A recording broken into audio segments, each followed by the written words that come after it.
चर्चेत असलेली बातमी ती म्हणजे उपराष्ट्रपती जगदीप धनखड यांच्या संदर्भातली 21 जुलैपासून जेव्हापासून त्यांनी तडकाफडका राजीनामा दिलेला आहे त्यानंतर माजी उपराष्ट्रपती जगदीप धनखड आहेत तरी कुठे असा प्रश्न आता विरोधकांनी उपस्थित केलेला आहे आणि यावरून दिवसभर मोठं राजकारण रंगलेलं देखील पाहायला मिळालं।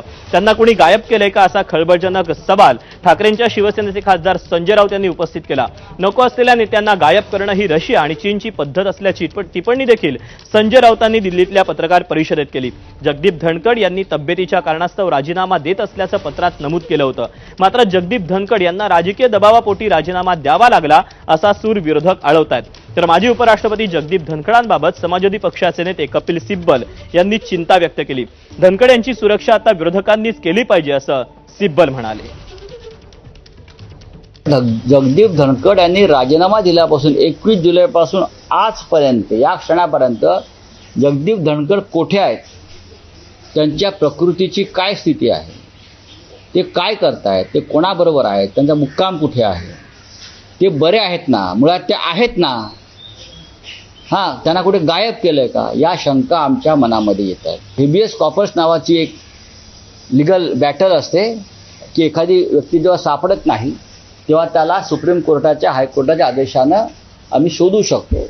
कदाचित आम्ही अशा प्रकारचे पिटिशन करू शकतो। कहाँ है धनखड़ साहब? मैंने खुद पहले दिन उनको फोन किया था, उनके पीएस ने उठाया फोन और कहा कि वो आराम कर रहे हैं। उसके बाद कोई फोन उठाता ही नहीं। और मेरे कई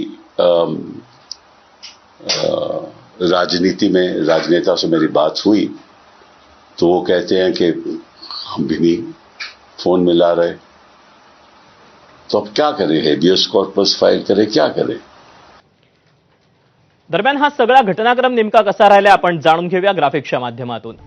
जुलै 2022 ला धनखड यांची 710 पैकी 528 सर्वाधिक मतांनी ते विजय झाले आणि अलीकडच्या काळातील उपराष्ट्रपती निवडणुकीतला हा सर्वात मोठा विजय मानला जातो। धनखड यांचा कार्यकाळ वास्तविक 10 ऑगस्ट 2027 पर्यंत होता। मात्र त्यानंतर 21 जुलै 2025 ला संसदेच्या पावसाळी अधिवेशनाला सुरुवात झाली आणि उपराष्ट्रपती जगदीप धनखड हे देखील यामध्ये सहभागी झालेले सगळ्यांनीच पाहिले।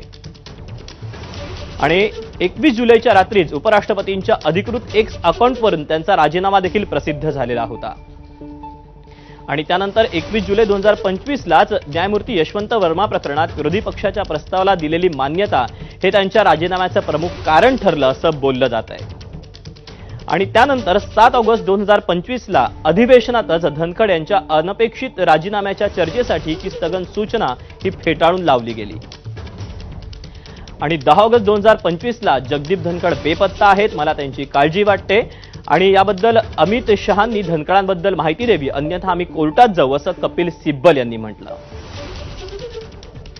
तर सर्वोच्च न्यायालयात हेबियस कॉर्पस याचिका दाखल करण्याचा मानस असल्याचं संजय राऊत यांनी देखील बोलून दाखवलेलं आणि याच अनुषंगाने एक मोठं राजकारण देखील आता होताना पाहायला मिळतंय। त्यामुळे या सगळ्याबाबत विरोधी पक्षनेता काय नेमका करतो आहे किंवा त्यांना काय नेमकं सुचवायचं आपण जाणून घेऊयात। माझे सहकारी संदीप रामदासी आहेत। संदीप, खरं तर त्यांचा राजीनामाच हीच खरं तर देशात गेल्या अनेक दिवसांपासून चर्चेत असलेली गोष्ट आहे। ह्या प्रश्नाचं उत्तर देताना सरकारला नाकीनऊ आलेलं असताना आजचा त्यांचा गायब होण्याचा मुद्दा विरोधकांना काय नेमकं साध्य करायचं, काय चित्र उभं करतात विरोधक?